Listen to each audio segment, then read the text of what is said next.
Hello! There's many matches in international football which have been banned from happening. Russia and Ukraine were banned from playing one another 11 years ago when their initial war began. Spain won't play Gibraltar because they do not recognize it being a British overseas territory. You even heard the players chant in their celebrations after they won the Euros.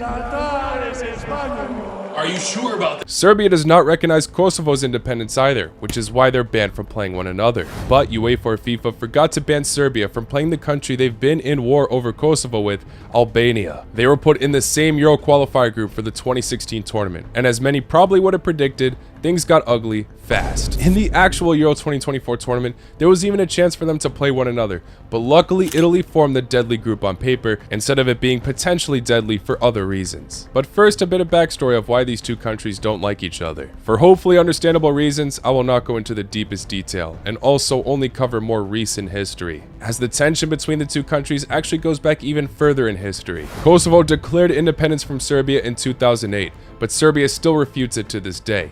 It's a touchy situation without a doubt, as the war began in 1998. With a lot of Kosovo's population being ethnically Albanian and feeling suppressed by Serbian authorities, war broke out. It lasted 1 year after NATO intervened, bombing Serbia in 1999. Hence why Bill Clinton has a massive poster and statue in Kosovo's capital. I'm not going to get into more detail though, there's plenty of other videos on YouTube for that. But back to that Euro qualifier campaign, the group was not easy on the surface for either team. And at the time, neither have qualified for the Euro tournament before. Albania kicked things off incredibly, where they picked up a 1-0 victory over Portugal while playing away. They also drew with Denmark 1-1 later, while Serbia that same week just drew 1-1 with Armenia, scoring a late equalizer. Next, both had to face one another in Belgrade. A hostile atmosphere without a doubt. The refs suspended the match because of flares launched onto the pitch, but things really got bizarre around the 41st minute, where a drone flew above the pitch, with a flag attached showing Greater Albania. Greater Albania is a nationalist concept that seeks to unify the lands that consider to form their national homeland. This includes parts of Greece, North Macedonia, Montenegro, Serbia, and all of Kosovo. Obviously, this would trigger Serbian fans, but the initial reaction was just shock, as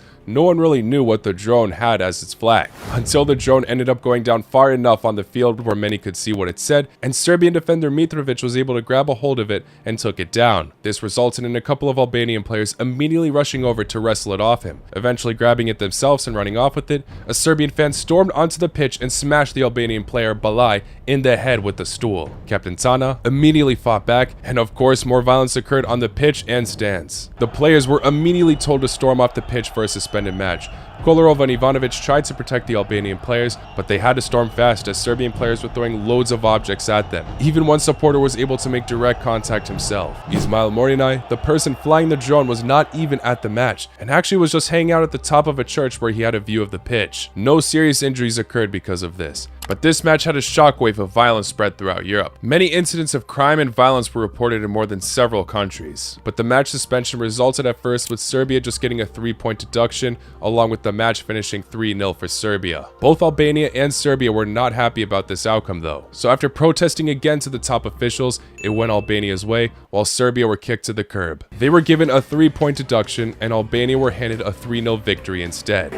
This basically left Serbia distraught that they have little to no hope in qualifying for their first ever Euro championship as an independent nation, as along with that 3-point deduction, the rest of their qualifier road was quite difficult. Serbia only picked up 2 wins after that, first defeating Armenia 2-0, and got revenge against Albania, beating them 2-0 away the next time they faced. With the point deduction though, it left them second to last with just 4 obtained, while Albania had an impressive campaign without a doubt, getting second over Denmark. But looking at the point difference, there's no denying that the 3-0 victory awarded over the abandoned match assisted their achievement of qualifying for their first ever major international tournament in their history. The two countries thankfully have not played one another since, but this matchup is still allowed to be played today. I was being genuinely serious earlier. They could have been in the same group in Euro 2024. And with Croatia in the mix as well, German police would have had quite the busy month. And even while Serbia were in a different group, there were still issues. The Serbian FA threatened to withdraw from the tournament after Croatia and Albania played each other as the fans chanted to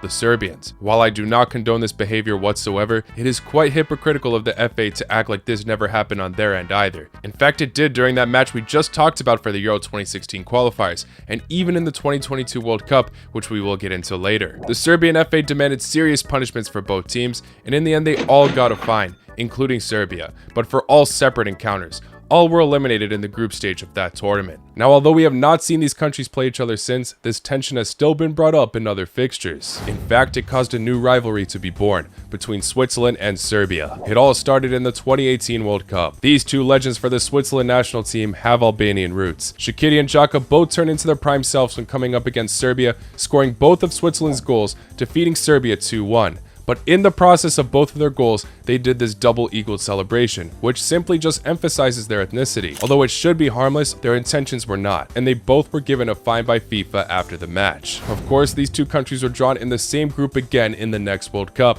where it finished again in a thriller, with an even higher overall score. And of course, Shaqiri gets on the score sheet again. Xhaka gets the assist by triggering the Serbian players towards the end of the match, and it's not done there. Now, they're in the same Nations League group, and at the time of this recording, they only played once, where Serbia finally got their revenge, defeating them 2-0. But Shaqiri just retired internationally, and of course, a World Cup win would have been more sweet. Anyway, back to Albania and Serbia, I just want to say that I really do have respect for both national teams. It was upsetting for the Serbian players at the time that they had to be punished over something that was out of their control. I mean, the likes of Kolarov and Ivanovic did everything right in the circumstances. Balkan fans are just a different breed. We see it in many other countries. The passion can be incredible to watch. But then, there are situations which are out of control. This is unfortunately not the only football story where fights broke out due to political situations. Best of luck to both of these countries in the World Cup 2026 qualifiers. Please, UEFA, just don't put them in the same group 10 years later. Anyway, I will see you all very, very soon. Take care, la cu noci.